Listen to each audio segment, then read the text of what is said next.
Today I'm going to show you guys how we made this branded documentary. Without bison, this whole ecosystem collapses. They make everything go around. Without bison as a keystone species, nothing else lives. You can't even plant a crop because there's no soil, it's all blown away.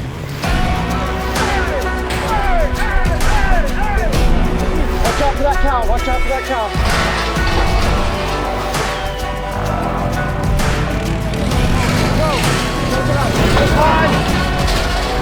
So back in August of 2024, I was approached by Iron and Resin to create this mini documentary about Hightail Ranch in collaboration with Vana magazine. So our team consisted of 5 people. We had Matthew, who is our creative director and producer. We had Noah, who is our producer and camera operator. We had Justin, who was our writer, and he was also working with Vana to create the magazine article. And then we had John Ryan, who was the photographer, and he was focused mainly on the magazine article as well. And I was our director, DP, and editor. So for pre-production, we utilized Milanote. So Matthew, our creative director, he brought the team together. He was the one that put the treatment together. And then from there, we had Noah, who took it all, organized it in Milanote. And then from there, I went in and further organized it and made sure we had story beats, a who, what, when, where, why. We had a narrative arc just to make sure that we weren't showing up in Montana and shooting pretty bison B-roll, as fun as that would have been. I pulled a lot of references from 3 sources. I gathered them from all over, but the 3 main references were Interstellar, the IMAX aspect ratio mixed with the dust, obviously. Another reference, which is kind of niche, is a 1950s black and white Western cowboy TV show called The Rifleman. I really just love the way that it looks. I love the square aspect ratio. I love the harsh lighting, and I love that it's black and white. I tried getting the interviews to be black and white, but ultimately we decided against it. It was just a little bit too much. And then for our last reference, it's a more modern documentary from 2020, and it's called Some Kind of Heaven by Lance Oppenheim. I really love the way that this documentary is shot. I think the way that they have a lot of locked off shots really makes the environment that they're in begin to feel like a character. I utilized a lot of big, wide, locked off shots where we're kind of just letting the action happen in front of us, specifically when they're moving the bison through the corrals. One of the things that John said in his pre-interview with us was that bison ranching is 99% peace and quiet and 1% insanity. I think he even said that in the intro of the film. I really wanted to showcase that because we see the craziness through the handheld, and then you kind of get that peace and quiet feel when it's just locked off. They're just by themselves in the heat of the day, working on the fences. That was kind of what the intent was behind the crazy handheld mixed with the locked off shots. And for our gear, we used the Sony FX6 with the G Master lenses. We used the 24-70, the 70-200, and the 200-600. And then I think for one shot, I used a Canon FD 20mm. That camera and lens combo is a little bit clean for my taste. And so I knew going into it that I wanted to use some sort of filtration because we were going to be going with a more boring, I guess you could say, lens and camera combo. I knew that our lenses were going to be different filter sizes, and we didn't want to be losing time swapping filters or renting or buying a ton of different sized filters. And so I reached out to Scatter, which is a DaVinci plugin that allows you to take any filtration of your taste and apply it in post. And so this actually really helped us with kind of getting that look that I wanted without having the hassle of swapping filters or renting a bunch of additional equipment. For our aspect ratio, I was monitoring in 5:4, and I think our final deliverable was 5400 by 3320. I really like it. It has more of a square look. I didn't want to go super thin. I didn't want an anamorphic look. So it was nice to kind of play around a little bit and land on a different aspect ratio that I think lent itself to the film really nicely. So for our interviews, we did it a little bit differently than what I would normally do.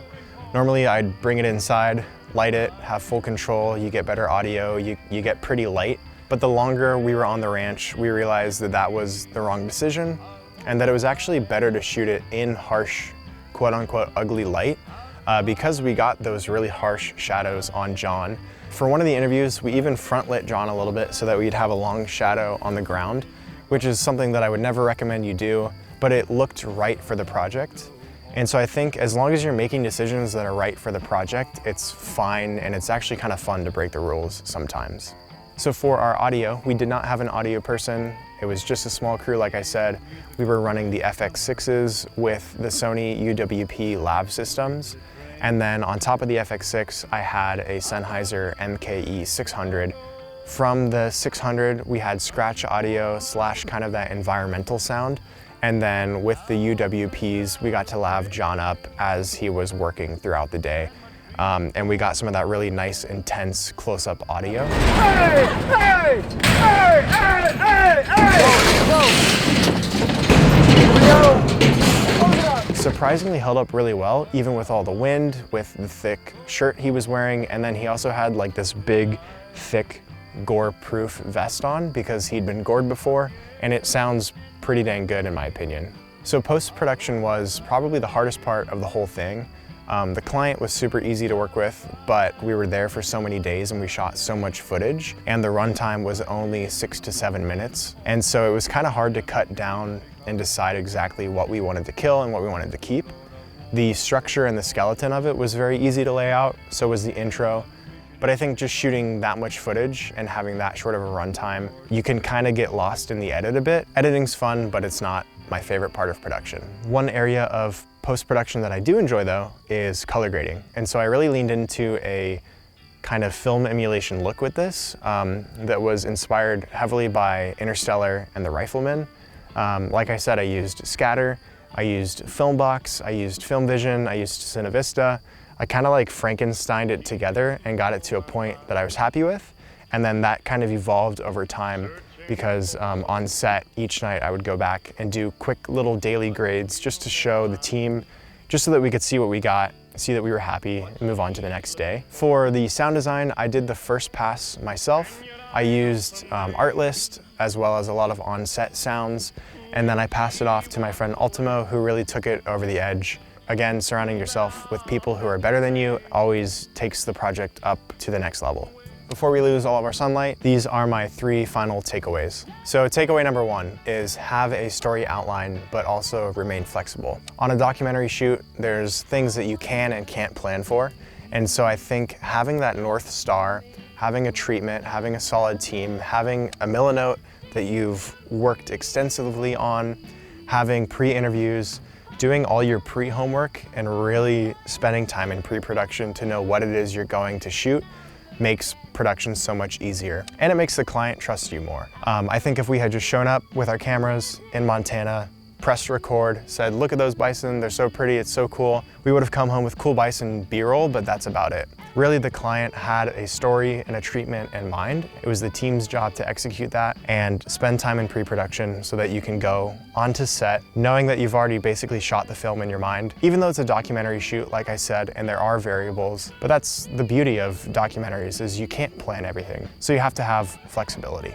Takeaway number 2 is lead out of who you are. So I'm fairly introverted, I overthink a lot of things, I'm more on the quiet side. I like to approach filmmaking differently, I'm more observational. But at the same time, you don't have to be loud or type A to execute well on a project and to make something that you're proud of and that the client is happy with. Like I said, do your homework, make sure that you have your vision, make sure you have their vision captured if it's a branded documentary so that you can execute on it. Embrace your weaknesses, trust your vision, and execute on it. Even if you're an introvert and quiet and awkward, it doesn't matter. There's different people, you have different strengths and weaknesses, and being a quiet introvert type person is not always a weakness. Takeaway number 3 is that nightly recaps keep you on track. Every night we'd come back from filming and Noah, our producer, we'd pull up the Milanote, he had sticky notes on the window, we'd mark it off, make sure we were capturing our story beats, our narrative, we were seeing what we planned versus what we captured. Yeah, and so I would highly recommend doing this on your projects so that you don't lose sight of what you set out to capture. I think it's probably pitch black out, and I think that's all I have for you guys today. I hope you learned something. I know that I had a blast making this project. I hope you enjoy. Go ahead and watch it and stay tuned. I'm gonna try to do more of these, so see you on the next one.